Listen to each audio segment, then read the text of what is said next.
Career जिसको लेकर बच्चा हमेशा परेशान रहता है और उसके पेरेंट्स भी परेशान रहते हैं, लेकिन एक बार अगर करियर सेट हो जाता है तो फिर जिंदगी में वो बच्चा, उसके पेरेंट्स काफ़ी खुश भी होते हैं। लेकिन उसके लिए एक अच्छी सीढ़ी की ज़रूरत होती है, एक अच्छे रास्ते की ज़रूरत होती है, एक अच्छे ज़रिए की ज़रूरत होती है। +2 के बाद बहुत से बच्चे इंजीनियरिंग लाइन में जाते हैं, कोई फैशन डिज़ाइनिंग में जाता है, लेकिन बहुत से बच्चे डॉक्टर्स बनना चाहते हैं और उसके लिए नीट का एग्ज़ाम देना बेहद ज़्यादा ज़रूरी होता है। और हाल ही के दिनों में नीट का एग्ज़ाम हुआ था और अब उसका रिजल्ट भी आने वाला है और करनाल पहली बार उसका सेंटर भी बना था। बहुत सारे बच्चों ने अपना भविष्य उसमें आजमाया है।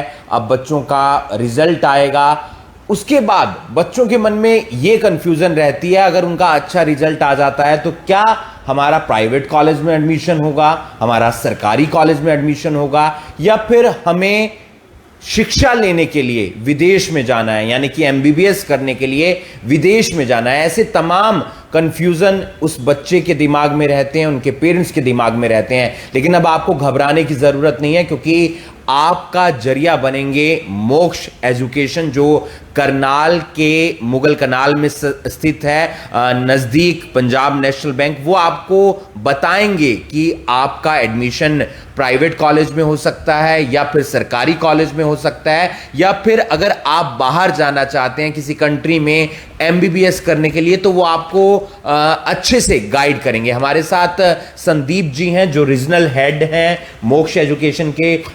किस तरीके से देखते हैं, कंफ्यूजन रहती है, हर बच्चे के मन में रहती है, और नीट का एग्जाम देने के बाद तो बहुत ज़्यादा रह जाती है कि प्राइवेट में होगा, सरकारी में होगा, या फिर हमें अब्रोड जाना है पढ़ने के लिए। तो किस तरीके की कंफ्यूजन होती है, क्योंकि बहुत सारे बच्चे आपके पास आते हैं। सबसे पहले तो हिमांशु जी, मैं आपका धन्यवाद करना चाहूँगा कि बहुत ही कम, मुझे लगता है न्यूज़ चैनल्स पे शायद को नीट को लेकर के कोई प्रोग्राम हुआ होगा, और सबसे ज़्यादा कन्फ्यूजन भी एक मेडिकल स्टूडेंट को ही होती है।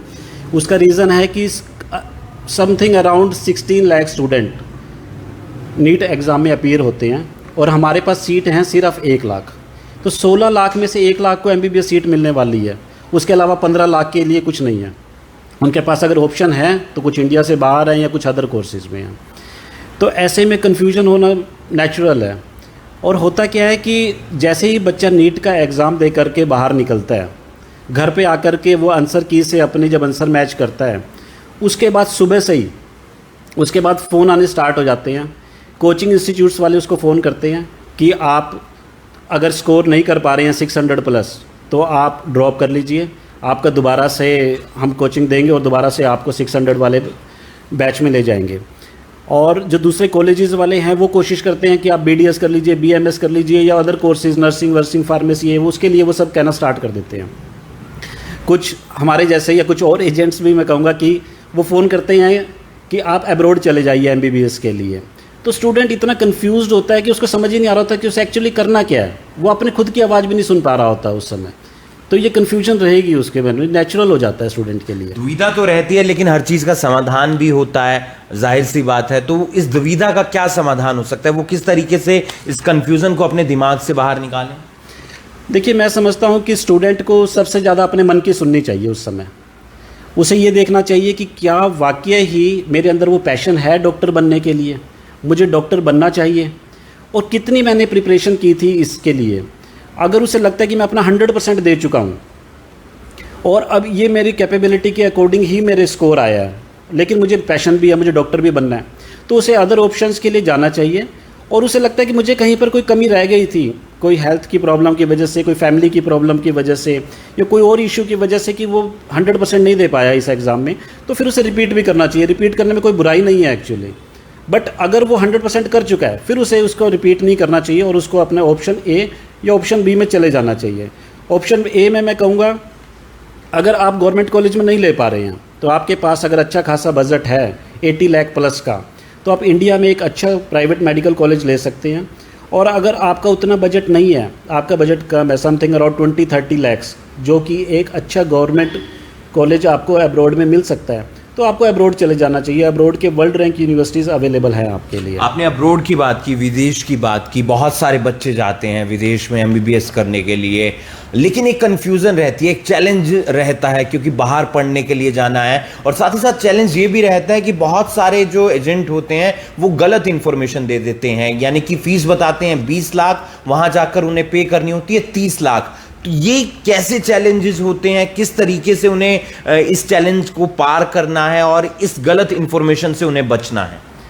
देखिए अभी क्या हो रहा है कि एक जगह जगह पर एडमिशन एजेंट्स बैठ गए हैं, और तो और अभी स्टूडेंट्स भी एडमिशन एजेंट बनते जा रहे हैं। काफ़ी ऐसी यूनिवर्सिटीज़ या कॉलेजेस हैं अब्रॉड में जो अपने स्टूडेंट्स को ही कहते हैं कि आप और स्टूडेंट लाएंगे तो हम आपको कमीशन देंगे उसका।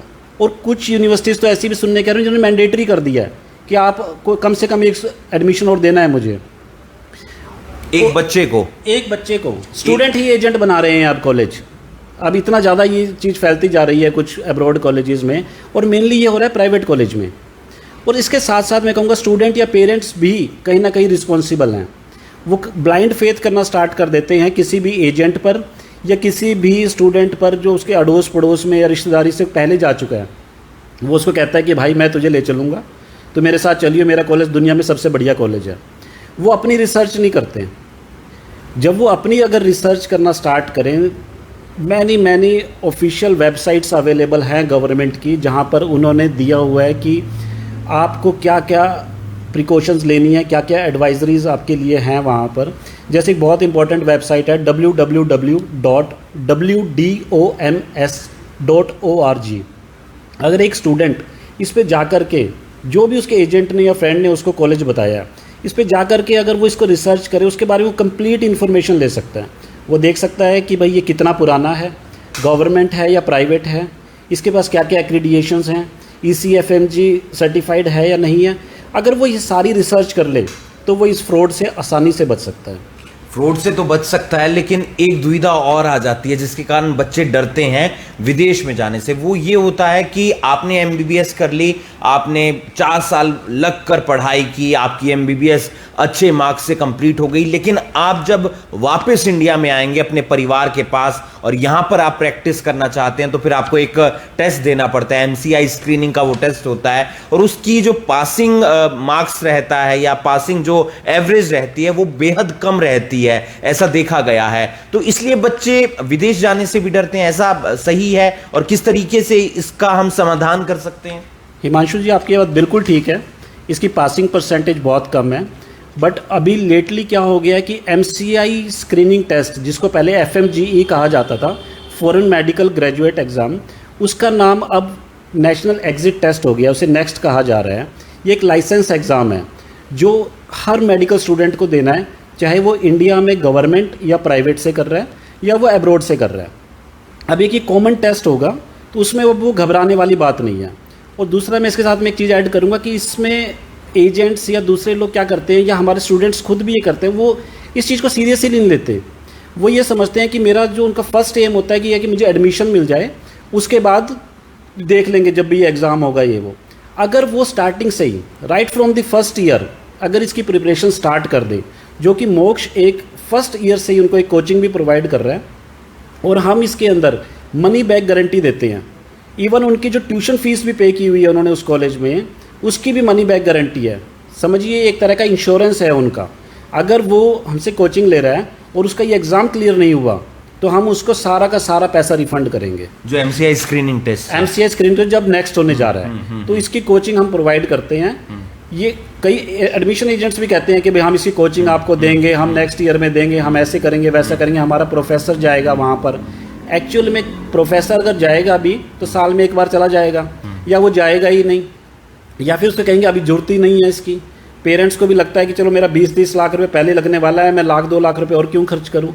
जबकि MBBS में एडमिशन लेने से ज़्यादा इंपॉर्टेंट है कि आप कोचिंग ले करके अपने लाइसेंस एग्ज़ाम को सिक्योर करें, कि आपको वो लाइसेंस एग्ज़ाम कैसे क्लियर करना है। क्या इंडिया में भी ये टेस्ट होने जा रहा है, यानी कि इंडिया में अगर आप एमबीबीएस कर लेते हैं तो उसके बाद भी आपको ये टेस्ट देना पड़ेगा? क्या ऐसी कवायद होने वाली है, शुरू होने जा रहा है? बिल्कुल, ये 100% होने वाला है। जो MCI था वो अब एबॉलिश हो चुका है, उसकी जगह पे NMC आ गया है, नेशनल मेडिकल कमीशन, और उसने ये मैंडेटरी कर दिया है कि वो हर स्टूडेंट को, दुनिया में आप कहीं से भी MBBS करें या विद इन इंडिया भी करते हैं, गवर्नमेंट प्राइवेट कुछ भी करते हैं, आपको ये टेस्ट देना ही होगा। इसको पास करने के बाद ही आप एक लाइसेंस्ड डॉक्टर होंगे। मोक्ष एजुकेशन की अब हम बात कर लेते हैं। बहुत सारे एजेंट हैं, बहुत सारे करियर काउंसलर हैं जो बताते हैं, बच्चों को जानकारी देते हैं। बच्चे आपके पास ही क्यों आए? आपके पास ऐसी क्या क्वालिटी है कि वो किसी और एजेंट के पास ना जाएं, किसी और करियर काउंसलर के पास ना जाएं, मोक्ष के पास ही क्यों आए? देखिए, मोक्ष के पास एक तो 12 साल का एक्सपीरियंस है, 5000 से ज़्यादा स्टूडेंट्स को हम प्लेस कर चुके हैं। दूसरा, हमारे पास कोई कमीशन वाला या कोई एजेंट वाला हम कोई काम नहीं करते। हमने कोई 1, 2, 3, 4 यूनिवर्सिटी नहीं पकड़ लिया एजेंट की तरह कि हम उसी में स्टूडेंट को पुश करना स्टार्ट कर देंगे कि यूक्रेन में ये यूनिवर्सिटी है, चाइना में ये है, रशिया में ये है, फिलीपींस में, आप इसमें चले जाओ। ऐसा बिल्कुल नहीं है। हम पूरा स्टूडेंट के प्रोफाइल को एनालाइज करते हैं, फिर उसको सजेस्ट करते हैं कि आपको किस किस यूनिवर्सिटी में जाना चाहिए। फिर जब वो अपना रिसर्च करके हमारे पास आता है, फिर हम उसको सजेस्ट करते हैं कि अब आपका प्लान क्या है, आगे आपने फर्दर क्या सोचा है। क्योंकि अगर आप किसी भी मेडिकल एस्पिरेंट से जो डॉक्टर बनना चाहता है, आप उससे पूछेंगे कि आप क्या बनना चाहते हो, वो डॉक्टर नहीं कहेगा कभी भी। वो कहेगा मैं कार्डियोलॉजिस्ट बनना चाहता हूँ, मैं न्यूरोलॉजिस्ट बनना चाहता हूँ, मैं सर्जन बनना चाहता हूँ। तो जब वो आदमी ये सब चीज़ें पहले से सोच रहा है, बट वो इसकी प्लान नहीं कर रहा क्योंकि उसको गाइडेंस नहीं मिल रही। ये गाइडेंस सिर्फ और सिर्फ आपको मोक्ष में मिलेगी। इन सबको, जैसे अगर आपको मैं बताऊं कि USA के अंदर PG करने के लिए, स्पेशलिस्ट डॉक्टर बनने के लिए कोई फीस नहीं लगती, लेकिन स्टूडेंट्स को इसकी अवेयरनेस नहीं है। यहाँ पर करोड़ों रुपए देने की बजाय वो अगर फर्स्ट ईयर से ही USMLE की कोचिंग ले लें और वो जा कर के USMLE क्लियर करें, तो वो फ्री में USA में स्पेशलाइजेशन कर सकते हैं, PG कर सकते हैं, जिसका सक्सेस रेट इंडिया की नीट PG से कहीं ज़्यादा है। तो इसीलिए हमने सारे सॉल्यूशंस प्रोवाइड किए हुए हैं। इसीलिए मोक्ष का जो है एक रिलायबल नाम है और इंडिया में आज ये वो नंबर 1 कंपनी बन चुकी है। क्या सिर्फ आप मेडिकल स्टूडेंट्स के लिए जानकारी प्रोवाइड करते हैं या फिर कोई किसी और फील्ड में जाना चाहता है उसको भी जानकारी प्रोवाइड करते हैं? एक बात और, क्या आप उसकी कोचिंग भी देते हैं? देखिए, कोचिंग हम सिर्फ मेडिकल स्टूडेंट्स को देते हैं उनके लाइसेंस एग्ज़ाम्स के लिए। दूसरे स्टूडेंट्स का भी हम करियर काउंसलिंग करते हैं, जैसे नॉन मेडिकल के हैं, कॉमर्स के हैं, आर्ट्स के लिए हैं, या जैसे कोई स्टूडेंट्स अदर कंट्रीज़ में जाना चाहते हैं, जर्मनी वगैरह में जाना चाहते हैं, तो FSP की कोचिंग है हमारे पास। और इन सब की गाइडेंस भी है कि आप किस कंट्री में जाकर के क्या आप प्रोग्राम कर सकते हैं और उसके बाद में आपके लिए करियर में क्या ऑप्शंस अवेलेबल हैं। बहुत बहुत शुक्रिया संदीप जी, आपने हमसे बातचीत की। मोक्ष एजुकेशन के रीजनल हेड हैं वो, और करनाल के अंदर मुगल कनाल में नज़दीक पंजाब नेशनल बैंक के ये मोक्ष एजुकेशन का पूरा सेंटर है। ये वीडियो उन तमाम बच्चों के लिए है जो अपने करियर के बारे में सोच रहे हैं, खास तौर पर मेडिकल स्टूडेंट जिन्होंने हाल ही में नीट का एग्जाम दिया है, उनका रिजल्ट आने वाला है। प्राइवेट कॉलेज में आपको एडमिशन लेना है, सरकारी में लेना है, या फिर MBBS करने के लिए आपको उड़ान भरनी है। आप यहां पर आएंगे, आपके जो मन में सवाल हैं उनका आसानी से आपको यहां पर जवाब मिलेगा। इस वीडियो को आप ज्यादा से ज्यादा शेयर कीजिए। बड़े आसानी से, आसान तरीके से उन्होंने नीट स्टूडेंट्स के बारे में, मेडिकल स्टूडेंट्स के बारे में समझाया है कि किस तरीके से आप अब्रोड में भी जाकर MBBS कर सकते हैं। आप वापस जब आएंगे, जो आपको स्क्रीनिंग टेस्ट देना होगा लाइसेंस के लिए, वो टेस्ट आप कैसे दे सकते हैं, उसकी तैयारी कैसे कर सकते हैं। इस वीडियो को आप ज्यादा से ज्यादा शेयर कीजिए और बाकी तमाम खबरों के लिए आप जुड़े रहिए करनाल ब्रेकिंग न्यूज के साथ। नमस्कार।